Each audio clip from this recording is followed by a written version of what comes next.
I just want to win. That's what they'll always say. They see these people, these incredible players who sacrificed everything and worked constantly to improve and be at the peak of their level and gave up almost everything and battled, and really all that was in these guys' minds was trying to win and trying to be the best. They hear the way they talk. They have this logic of, well, if he talks that way and he was a winner, then I'm trying to play and I'm trying to be good, so I'll talk that way and I'll adopt that mindset. And while the mindset is good, they don't bring with it all the other aspects of it. What they don't realize is that mindset, that philosophy, is the end stage. It's the verbal expression of an actual philosophy of their life, which took place in action, in small decisions that took place every day of their lives, to have a hard practice, to practice with purpose. All the things that went into it, these people haven't studied. They've just heard what's said, and then they're parroting the same things and thinking if they just try, that trying is enough. It's not enough. The actions that these people take do not match up. Like, for example, they might say that they practice hard. Okay, they might practice hard, like the practice might be there, and they might play hard within the practice, but do they do the hard practice? That's a different thing. Those are the things that are difficult to do. Maybe they're very draining in the amount of time you have to put in, or the amount of mental effort and concentration on this practice, whereas you could just let that go a bit and relax a bit more and be half in, half out in the practice, and you're there at the practice, you're playing in the practice, maybe you're even succeeding in the practice in a relative sense, you're winning the games or you're doing decently in them, but are you actually applying yourself with purpose? Are you doing the boring practice? Are you doing the practice where all you do is work on the basics that even the beginner learns, and you're just making sure these are refined, these are perfected, and then pushing for that extra 1% that might not seem like much in the context of it, but could be the difference that makes you the great player, that makes you win this next match? Are you doing these things? Most of these players are not. Do it right so that you don't have to spend more time doing it over later.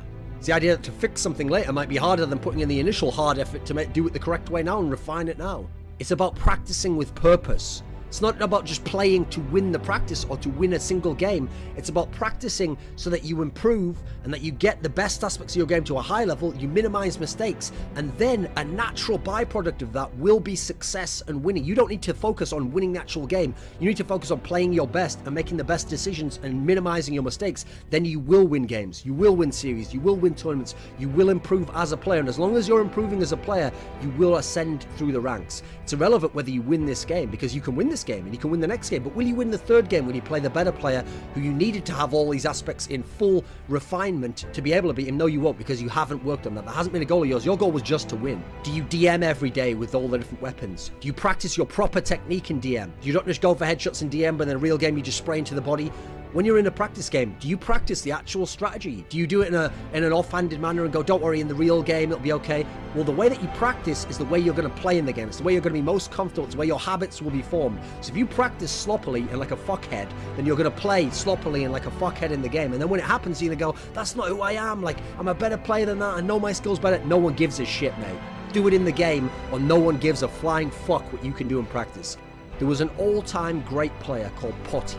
He was one of the most well-rounded players in history. He practiced incredible amounts, even in empty servers. He was someone who'd studied the game a lot. He'd played incredible amounts of hours. He played tons and tons and tons of LANs, and he was so clutch and so amazing on LAN. And so when he went to these CPL events, North American and European ones, the best tournaments at the time, he had something like 9 where he made like the finals, or won like 5 or 6 or whatever it was. And the thing about this guy was, he was so used to being excellent and always figuring out how to get back to that excellent level that there was a tournament once where he went with a newer lineup, tried out a couple of younger players who hadn't had a lot of experience at that level, and it was CPL Winter 2002. And he was used to winning events. He was used to coming top 2 at worst. And at this tournament, he came 3rd.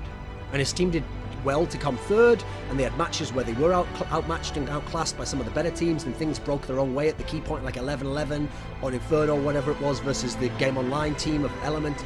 And okay, he could have said, like another player, well, good tournament, new roster, yeah, we still got 3rd, 3rd's good, right? I remember looking at this guy's face when he was on the podium and he received the 3rd place check, and he looked on his face like someone in his family had died, because he realized, this is nothing. I have the potential to be a champion. I have been a champion before. I will probably be a champion in the future. What have I done wrong to be in a position where I'm 3rd now? What could I have done differently? Now, to other people, they say, hey, relax, enjoy 3rd place. Those are the people who aren't doing everything to win. They are willing to accept failure. The greatest champions of all time seriously say, the day you win you're jubilant, you have this joy, it feels incredible, you feel all this energy coming forwards, you love your teammates, you love the things you've accomplished, but the next day, it dawns upon you, if you're a true winner, someone who sacrificed everything to be a champion, you realise the next season is going to begin in a few months. And this last season now was amazing, but that's gone. And so I have to now win the next season. And it's that obsessive drive that makes these guys the greatest champions of all time.